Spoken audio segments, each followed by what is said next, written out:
माननीय प्राचार्य महोदया के द्वारा आपको संप्रेषित किया जाएगा।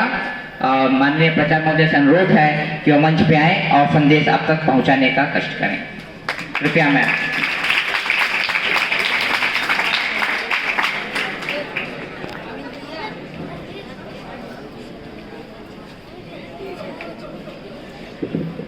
सुप्रभात बच्चों।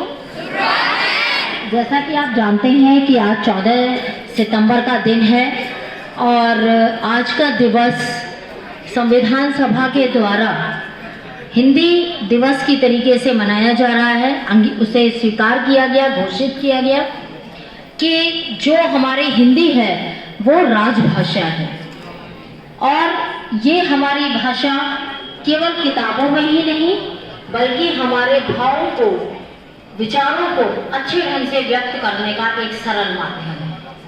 हिंदी एक ऐसी भाषा है जो सबसे सरलतम तरीके से बोली जाती है।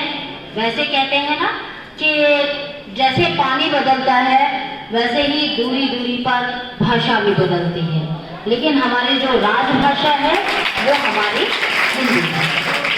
तो आज हिंदी दिवस के अवसर पर माननीय शिक्षा मंत्री भारत सरकार श्री धर्मेंद्र प्रधान जी का जो संदेश है, शुभकामनाएं हैं, वो मैं आपके सामने पढ़ रही हूँ।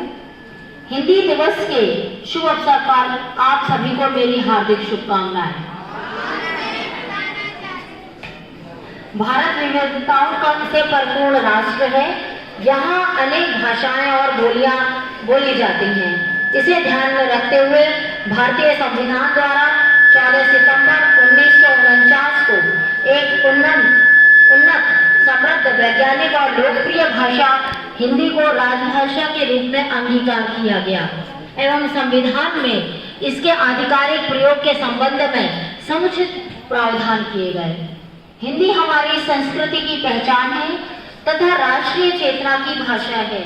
हिंदी भाषा के प्रति सम्मान को बनाए रखना तथा इसका कार्यालय में अधिक से अधिक प्रयोग करना हमारा संवैधानिक दायित्व है।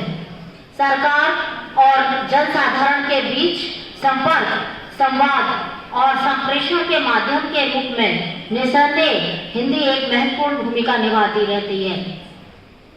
स्वयं माननीय प्रधानमंत्री जी द्वारा विश्व के अनेक मंचों पर व सम्मेलनों में हिंदी में अपना उद्बोधन देना, विचारों व मंतव्यों को व्यक्त करना इस बात का प्रमाण है कि सरकार इसके प्रयोग को निरंतर बढ़ाने के लिए प्रतिबद्ध है।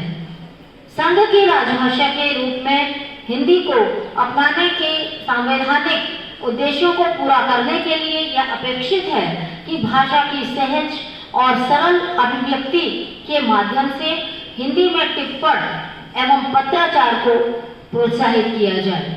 यद्यपि संघ की राजभाषा नीति का आधार सद्भावना, प्रेरणा एवं प्रोत्साहन है, तथापि अन्य सरकारी अनुदेशों के अनुपालन की भांति इससे संबंधित अनुदेशों का अनुपालन भी दृढ़ता पूर्वक किया जाना चाहिए। हिंदी दिवस के इस पावन अवसर पर हम सब ये संकल्प लें कि हम सभी गर्व और उत्साह से अपना दैनिक कार्यालयीन कार्य हिंदी में करेंगे और राजभाषा संबंधी प्रावधानों का अनुपालन सुनिश्चित करेंगे। मुझे विश्वास है कि हम सामूहिक प्रयासों से शिक्षा मंत्रालय एवं इसके प्रशासनिक नियंत्रणाधीन संस्थानों, निकायों, विश्वविद्यालयों आदि में राजभाषा संबंधी लक्ष्यों को प्राप्त करने के लिए सफल होंगे। जय हिंद। धर्मेंद्र प्रधान, शिक्षा मंत्री, भारत सरकार। जय हिंद, जय भारत, जय हिंदी।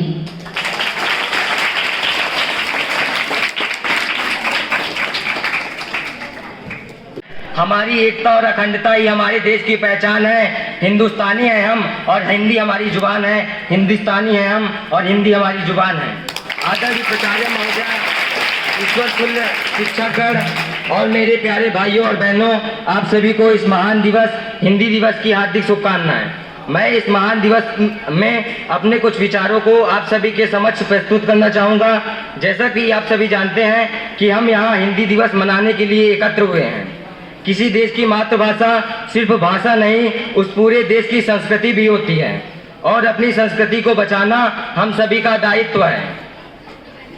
प्रतिवर्ष पूरे भारतवर्ष में 14 सितंबर का दिन हिंदी दिवस के रूप में मनाया जाता है। हालांकि वर्ष 1918 में गांधी जी ने हिंदी साहित्य सम्मेलन में हिंदी भाषा को राष्ट्रभाषा बनाने को कहा था, पर 14 सितंबर 1949 के दिन संविधान सभा में एक मत से यह निर्णय लिया गया कि हिंदी भारत की राजभाषा होगी, राष्ट्रभाषा नहीं। हिंदी को देवनागरी लिपि में भारत के कार्यकारी और राजभाषा का दर्जा आधिकारिक रूप में दिया गया। हिंदी हमारे हृदय की भाषा है, जो कश्मीर से लेकर कन्याकुमारी तक, संसद से लेकर सड़कों तक और साहित्य से लेकर सिनेमा तक हर जगह संवाद का सबसे बड़ा पुल बनकर सामने आती है। किंतु फिर भी बड़े दुख की बात है कि हिंदी अपने देश में अपने ही लोगों से अपमानित होती है। हिंदी के ही देश में यह सुनना कि हिंदी तो पानी पूरी बेचने वाले की भाषा है, अंतर्मन को आहत कर जाता है। 1899 में लॉस एंजिल्स अमेरिका हमारी ज्ञान परंपरा के शिखर पुरुष स्वामी विवेकानंद ने एक अमेरिकन ने पूछा, how are you Swami ji? Swami ji ने उत्तर दिया, मैं ठीक हूँ। अमेरिकन को लगा कि स्वामी जी को अंग्रेजी नहीं आती, इसलिए हिंदी में जवाब दे रहे हैं। अमेरिकन को टूटी फूटी हिंदी आती थी, तो अमेरिकन ने बोला कि भारत से यहाँ आकर आप कैसा लग रहा है आपको? तो उन्होंने उत्तर दिया, I am feeling good, your country is beautiful. American ने कहा, मैंने आपसे अंग्रेजी में सवाल किया तो आपने हिंदी में जवाब दिया, और जब मैंने हिंदी में पूछा तो आप अंग्रेजी में बोल रहे हैं, ये क्या पहेली है? स्वामी जी मुस्कुराए और बोले, जब तुमने अपनी मातृभाषा में सवाल किया तो मैंने अपनी मातृभाषा में जवाब दिया, फिर जब तुमने मेरी मातृभाषा का सम्मान किया तब मैंने अपनी मातृभाषा का सम्मान करते हुए हिंदी में प्रश्न पूछा। मैंने तुम्हारी मातृभाषा का सम्मान किया और बदले में तुमने मेरी मातृभाषा का सम्मान किया। 123 साल हो गए इस बात को, लेकिन स्वामी जी की इस बात को हम आज तक नहीं समझ पाए। हम नहीं समझ पाए कि आज की ऊंची राजनीति का पहला षड्यंत्र यही है कि हमें टुकड़ों में बांट दिया जाए, कभी जाति के नाम पर, कभी क्षेत्र के नाम पर, तो कभी भाषा के नाम पर। अब यह हमें तय करना है कि राजनीति में निहित स्वार्थों की भेंट चढ़ जाएंगे या अपनी इस भूल को सुधारकर हिंदी के इतिहास में एक नई क्रांति लाएंगे। लेकिन क्या विडंबना है भारत में हिंदी की। परिधान चढ़ा था विश्व गुरु का, वो परिधान बचाने में उमड़ी थी ज्वाला शौर्य कांति की माँ की शान बचाने में। पर क्या अर्थ हुआ अभियानों का, संघर्षों का, बलिदानों का, तेजस्वी छाया का, रण का खून में लपट काया का। अंग्रेजी के टूटे फूटे शब्द मधुर अब लगते हैं, साहित्य शब्द सी भाषा तो अब तीर चुभन के लगते हैं। वेदों में तो किस्से हैं, आज की युवाओं की विचारधारा क्या है कि वेदों में तो किस्से हैं, इतिहास में उन्हें बस रहने दो, तुलसी काली को मूक रखो, पुस्तक में चिपके रहने दो। अरे भारत का मस्तक भी पीड़ा से तब झुक जाता है जब भारत का बच्चा भी हिंदी कहने में कतराता है।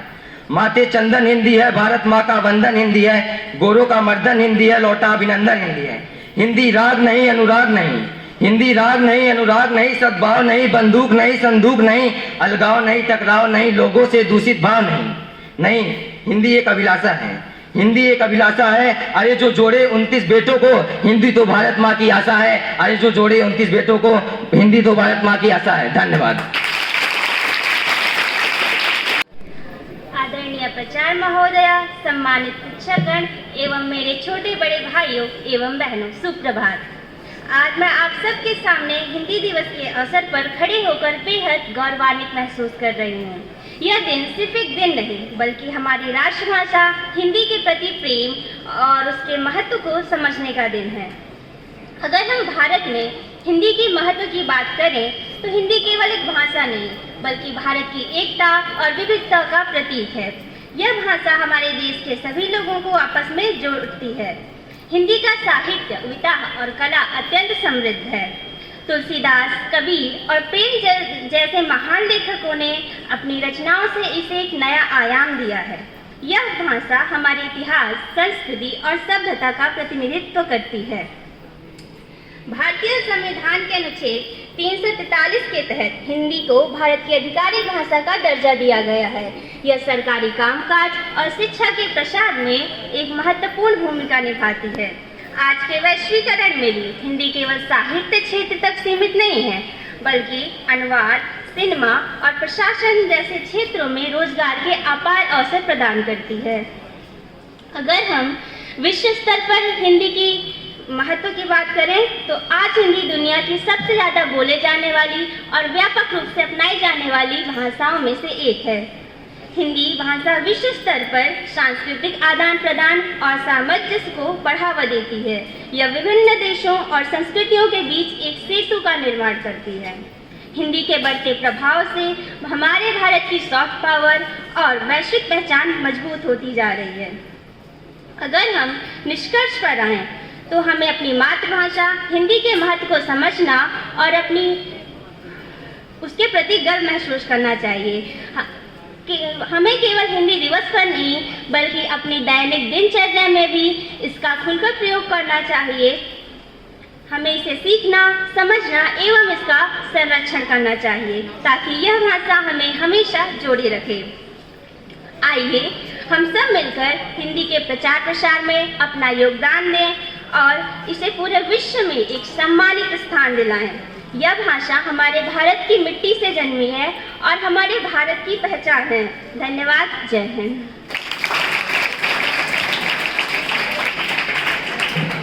धन्यवाद बेटा। भाषा है हिंदी, भारत की आशा है हिंदी, जिसने पूरे देश को जोड़े रखा है वो मजबूत धागा है हिंदी। आदरणीय प्रचार महोदया, सभी सम्मानित शिक्षकगण एवं मेरे छोटे बड़े भाई बहनों, हिंदी दिवस के शुभ अवसर पर आपके समक्ष एक कविता प्रस्तुत करूंगी जो कुछ इस प्रकार है। मैंने पूछा हिंदी से इतनी गुमसुम हो कैसे, अब तो हिंदी दिवस है आना, सम्मान तुम्हें सबसे है पाना। हिंदी बोली यही खिला है, वर्ष का एक दिन मुझे मिला है। मेरे बच्चे मुझे न जाने, लो अंग्रेजी का माने, सीखे लोग यहाँ जापानी, मैं हूँ बिल्कुल अनजानी। हिंदी की यही बात सुनी जब ग्लानी हो उठी मैं तब सोचा माँ की पीड़ा बता दूं, जन जन तक हिंदी पहुँचा दूं। अंत में आपके समक्ष रामायण की 2 चौपाइयाँ गाने के माध्यम से प्रस्तुत करूंगी जो कुछ इस प्रकार है। मंगल भवनिया मंगल हारी,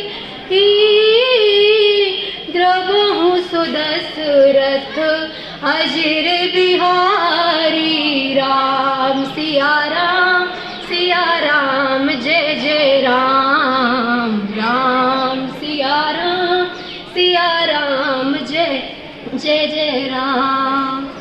राम सिया की करुण कहानी,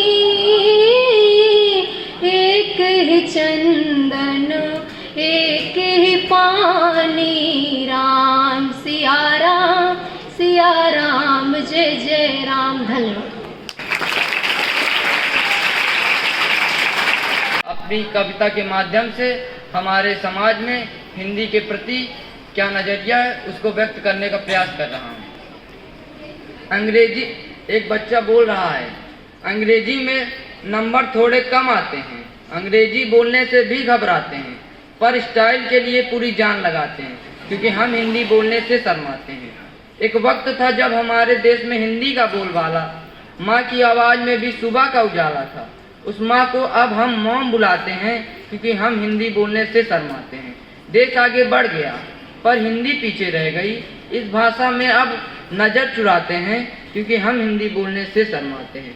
माना अंग्रेजी पूरी दुनिया को चलाती है पर हिंदी भी तो हमारी पहचान दुनिया से कराती है। क्यों ना अपनी मातृभाषा को फिर से सराखों पर बिठाएं। आओ हम सब मिलकर हिंदी दिवस मनाएं। जय हिंद, जय हिंद।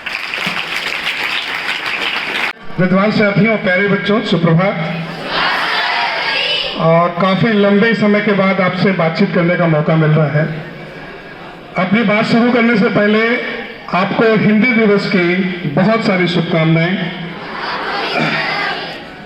और जब तक मैं अपनी बात रखता हूं तो मेरी इस कोने और उस कोने दोनों तरफ नजर रहेगी कि आप मेरी बात के साथ जुड़ पा रहे हैं कि नहीं जुड़ पा रहे। बहुत लंबा समय नहीं लूंगा, 5 से 7 मिनट में अपनी बात खत्म करने का प्रयास करूंगा, लेकिन आप पाएंगे कि कुछ न कुछ आपको जानने और समझने के लिए मिला। अब हिंदी दिवस मनाया जा रहा है, आज से हिंदी पखवाड़े का आगाज किया जा रहा है। आपके लिए प्रतियोगिताएं आयोजित की जा रही हैं। हम शिक्षकों के मध्य भी आपस में प्रतियोगिताएं आयोजित करने का आदेश मुख्यालय से प्राप्त है। इतनी सारी कवायदों के बीच में हम सब फंसे शब्द का इस्तेमाल इसलिए कर रहा हूं क्योंकि बहुत सारे लोग आधे मन से यहां बैठे हैं।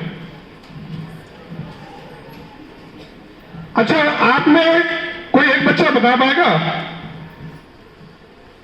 आप लोग बड़ी अच्छी अच्छी तैयारियां कर रहे हैं, मुझे पता चला कि कोई यूपीएससी की तैयारी कर रहा है, कोई जेई की, कोई नीट की।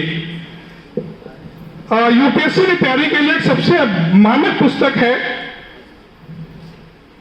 उस पुस्तक का नाम बता पाएंगे आप? राइटर मैं बताता हूं, पुस्तक का नाम आप बताइए।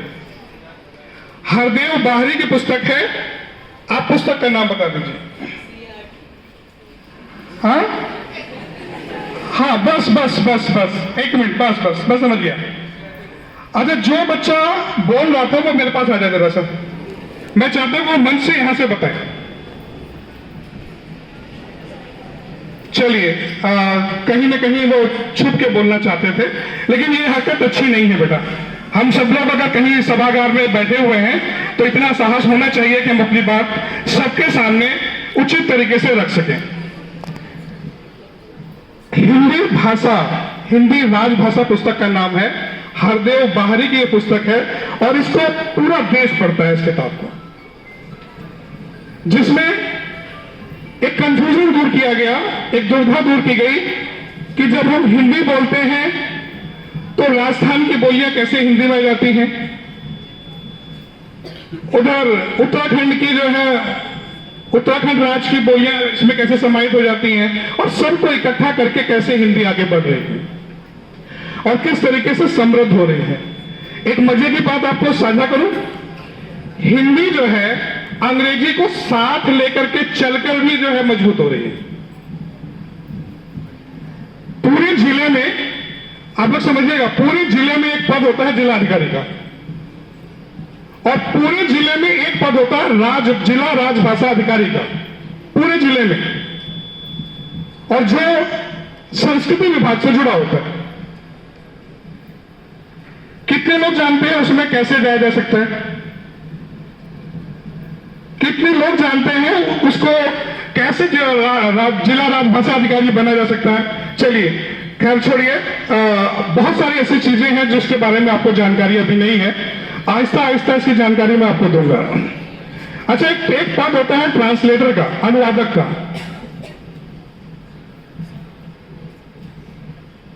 अनुवादक लगभग हर डिपार्टमेंट में पाया जाता है, बैंक में, रिजर्व बैंक में, हमारी नवोदय विद्यालय समिति में, जितने भारत के संस्थान हैं इन सब में अनुवादक पाया जाता है, और इसकी भी वैकेंसी निकलती है, ये भी सब गवर्नमेंट ऑफ इंडिया की है, और पूरे विभाग में वो अकेला अनुवादक होता है।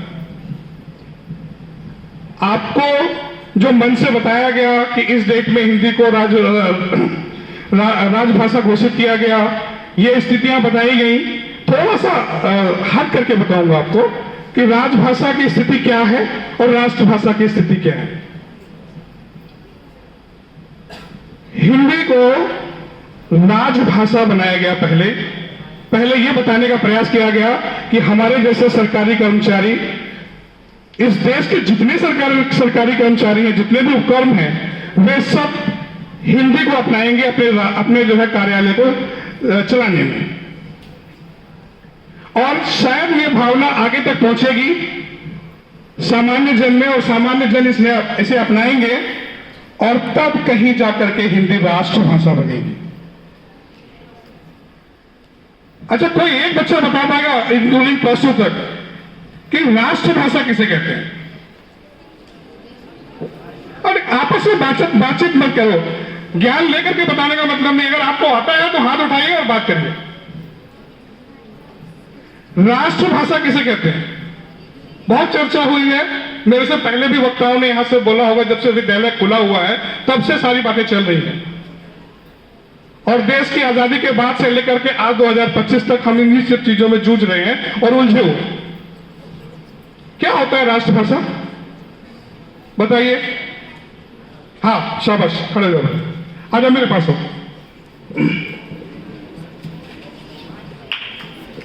तालियां बजाओ उसके लिए पहले। राष्ट्रभाषा का अर्थ होता है जो पूरे राष्ट्र में कार्य की जाती है, और जो पूरे राष्ट्र में संवाद का एक माध्यम होती है, जो पूरे राष्ट्र में चलाई जाती है, कार्यालय से लेकर हर एक क्षेत्र में। बहुत अच्छे, डबल ताली बजाइए इस बच्चे के लिए। क्या नाम है बेटा आपका? हाँ, अमन गुप्ता के लिए एक और ताली। कम से कम एक बच्चे को ये तो पता है कि राष्ट्रभाषा का स्वरूप क्या है। राष्ट्रभाषा का स्वरूप बहुत भावनात्मक है।